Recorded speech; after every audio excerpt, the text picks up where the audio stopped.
In a grand palace where gold and silk met at every corner, there lived a queen of unmatched beauty and strict discipline, and by her side, a loyal maid named Ijeoma, whose faith and honesty in service were unwavering. Each morning, as dawn kissed the palace, Ijeoma would enter the queen's chambers with soft steps, carefully arranging the ornate bed, scattering relaxing oils that infused the room with serenity, and filling the bathroom with scents that could calm the weariest soul. Her devotion was such that the queen's mornings became moments of bliss.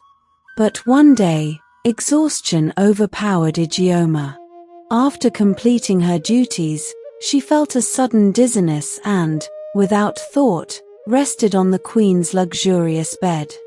The queen entered at that very moment, eyes sharp with fury. Mistaking the maid's weakness for insolence, she commanded that Ijeoma be flogged and locked away in the palace's cold, dark lockup. "I never meant it, Your Majesty," Ijeoma pleaded, her voice trembling.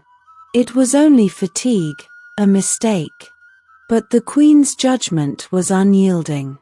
The following day, the queen returned, expecting tears, despair, and sobs. But instead, she found Ijeoma sitting upright, smiling gently, radiating calm even in confinement. Confused and unsettled, the queen demanded, "Why are you happy when I punished you?" Ijeoma looked at her with unwavering eyes and said, "For just one day, I lay on your bed by accident, and you could not forgive me. Those who revel in luxury will never understand what it is to be poor. Yet here I am, content, because I know the value of restraint, patience, and humility." Her words pierced the queen's heart, igniting a reflection she had never faced. Shame, understanding, and newfound empathy flooded her soul. That very day, the queen's heart softened. She released Ijeoma, begged for her forgiveness, and from that moment on, she treated her people with kindness, learning that true power was measured not by wealth or fear, but by compassion and understanding. The palace had never known such a change. The queen, once feared for her pride and sharp tongue, now walked among her people with a heart open and humble. Gone were the days of cold stares and distant orders. She began her mornings differently. Instead of sitting on her throne while others worked, she would walk through the market herself, flanked by her maids, choosing what her people needed. She would greet the farmers, the traders, even the children, with warmth and respect. "I see you, and I honor your work," she would say, her voice now gentle.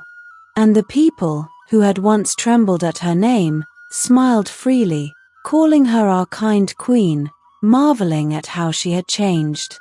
Her loyal maid, Ijeoma, still by her side, watched quietly.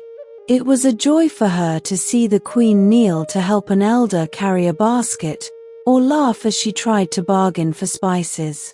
Luxury no longer built walls between her and her people, her heart now connected her to them.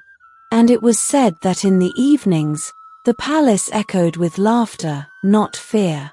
The queen would invite the children to taste the sweets she shared, and the maids would giggle as she tried to learn their simple games. From that day on, the queen's rule was marked not by grandeur alone, but by kindness, humility, and respect. Time passed, and the queen's good deeds became legend. She gave food to the hungry, coins to those in need, and even paid school fees for children whose parents could not afford education. Her generosity knew no bounds. One season, however, illness struck the queen. For the first time in her life, she felt weak and fearful. Word spread quickly across the kingdom, and the people she had once ignored now rallied around her.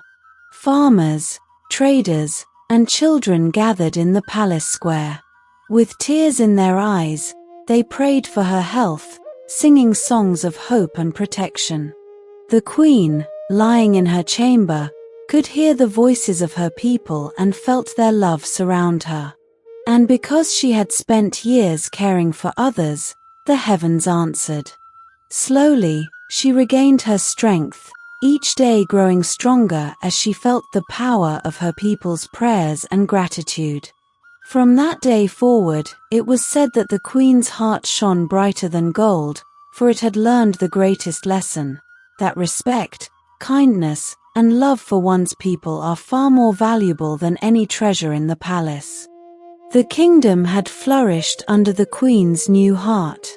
Crops were abundant, markets thrived, and her people lived in peace. The queen's name was now spoken with love, not fear. But in every paradise, shadows linger. A neighboring noble, jealous of the queen's growing fame and the loyalty of her people, sought to test her. He sent spies disguised as poor travelers, claiming they were hungry and homeless, and asking for shelter, food, and coins. The queen, without hesitation, welcomed them into the palace. She gave them her finest meals, soft beds, and even coins to start a new life. Her maids, including Ijeoma, watched with amazement, for the queen never hesitated, never doubted the stranger's intentions. But the spies were cunning. They whispered lies to the villagers, trying to make them believe the queen was being tricked, that her generosity would ruin the kingdom. Rumors began to spread, and a seed of doubt threatened to grow in the hearts of her people. The queen sensed the tension. Rather than responding with anger or punishment, she called a gathering in the palace courtyard. Standing tall, her voice gentle but firm, she spoke. True kindness is not measured by praise, nor tested by envy. I will not let fear rule my heart.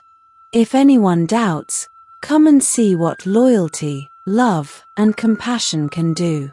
Moved by her words, the villagers came closer, seeing the strangers fed, clothed, and cared for. The queen's actions spoke louder than the spies' lies. The people's trust returned, stronger than ever. From that day, the queen's legend grew even greater. Not because she ruled with power, but because she ruled with wisdom, patience, and an unshakable heart. She had learned that true leadership is not tested by wealth, but by the courage to do what is right, even when the world doubts you. But shadows are never far. The jealous noble, frustrated that his plan had failed, began plotting a scheme even darker.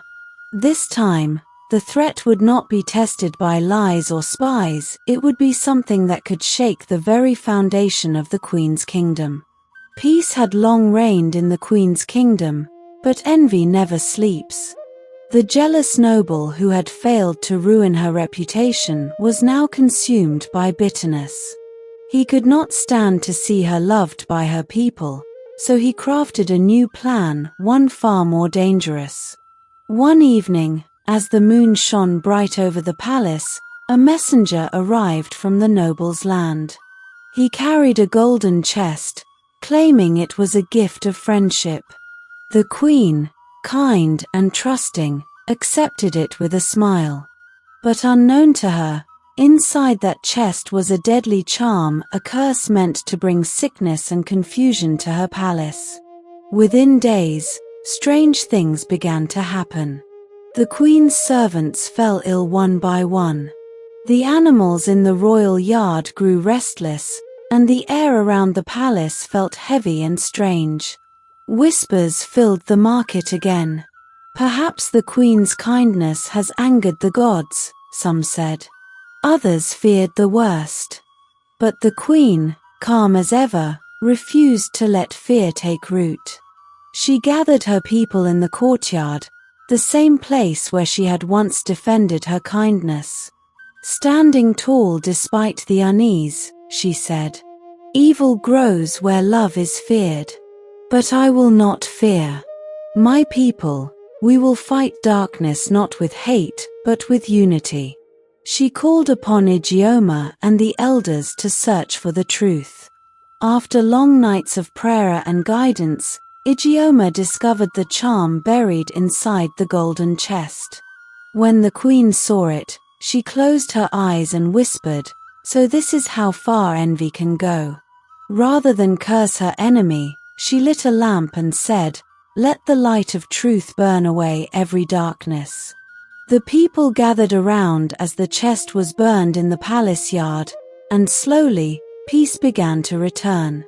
The sickness lifted, and the animals calmed once more. But as the smoke rose to the heavens, a message of warning lingered in the wind. The jealous noble would not stop yet. The queen may have overcome this trial, but the true test still lay ahead. The noble's wrath had turned into vengeance, and this time, he was coming himself. Days turned into weeks, and whispers of war spread across the borders. The jealous noble, whose schemes had failed, was now marching toward the queen's kingdom with his warriors. His heart burned with hatred. He could not bear to see a woman loved by her people more than he was feared by his. The queen knew of his coming, yet she refused to hide or fight with swords. She called her council together and said softly, "Let no blade be raised. We will meet anger with peace, and hatred with light." Her people were afraid. "Your Majesty," Ijeoma said, kneeling beside her, "they are coming to destroy everything." The queen smiled gently. "If I must fall for showing love, then let love be my crown forever." That night, she dressed not in her royal gown, but in plain white cloth, the color of peace. When dawn came, she walked to the border of her land, unarmed, her people following silently behind her. The morning sun glowed upon her face like fire upon gold. The noble's army stopped at the sight. No soldiers stood against them, only villagers holding palm leaves and singing softly behind their queen. She stepped forward and spoke, her voice echoing through the wind. "You came with hatred, but hatred cannot conquer a heart that loves. You cursed me, yet I prayed for you. You tried to break me, yet I chose forgiveness. Tell me, noble one, what victory lies in destroying peace?" Her words struck him like thunder. For a moment, he stood frozen. Then, one of his own men, a soldier weary of his cruelty, dropped his weapon and knelt. Another followed, and another. Soon, the noble stood alone, trembling as the people's song of peace filled the air. He fell to his knees before the queen. "Forgive me," he whispered. "I wanted to see you fall, but I have only seen your strength." The queen raised him up and said, "Strength is not in the sword. It is in the heart that forgives." Tears filled the eyes of everyone present, even the winds seemed to calm as if bowing before her. The noble swore never to bring harm again, and from that day, he became one of her strongest allies. Under her rule, the land prospered beyond measure. The markets overflowed, children laughed freely, and music filled the nights. The queen's story became a song sung from village to village, a tale of mercy stronger than power, and love greater than pride. Years later, when the queen grew old, her people built a garden in her honor, a place where the scent of her favorite oils filled the air, and a statue of her stood beside Ijeoma, the maid whose honesty had once changed her heart. They named it the Garden of Light. And it was said that every dawn, when the wind passed through the trees, one could still hear her gentle voice whisper, "Let love rule where pride once reigned." For even a queen becomes truly royal only when her heart kneels in kindness. And that, my friends, is the story of the queen who learned to love, a powerful African folktale of humility, forgiveness, and true leadership. Now tell us, what did you love most about this story? Was it the Queen's transformation, the Maid's wisdom, or the message of kindness that touched your heart? Drop your thoughts in the comment section below. We love reading your reactions and lessons from every story we share. If this story inspired you, make sure to like this video, share it with your friends and family, and subscribe to our channel for more powerful African folktales, emotional storytelling, and moral life lessons told in the true African way. And don't forget to turn on the notification bell so you'll be the first to know whenever we upload new stories every week. Until next time, keep your heart pure, your spirit kind, and your soul filled with stories. This is Tales by UCEE, where African stories come alive.